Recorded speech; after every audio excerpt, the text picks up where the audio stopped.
Alang sa kasayuran sa tanan, ang pundasyon ng Iprano, kasaysayan sa Biblia. I-document man eh.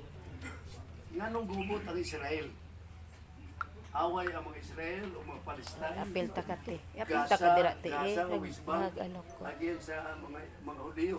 Again siya sa live pero sige lang. Kay At sa least para diyang natin i-document. nalingkawas ang Natin mga i-document Israelitas kung ano dito siya sa sa Egypt. Nag-ulipon na sila.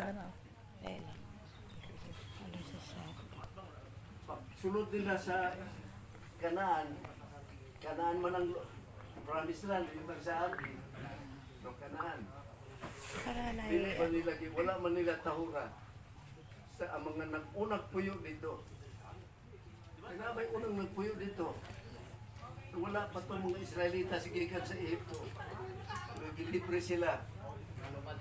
Mga lumad nito. Lumad pa gina sila. Kunya, wag nila Wa kung man ay ang lang kasaysayan sumangkal dito nila. daw.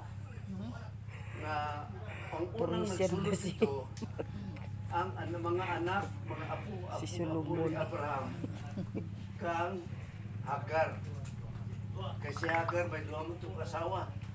Ang primero asawa niya si Sarah.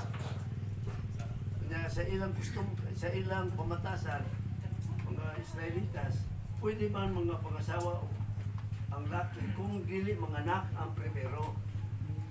Si Sarah, tiguang naman Sarah, wala may mahimo, 80 anyos na. Masig unsaon ni Abraham, wa magyod.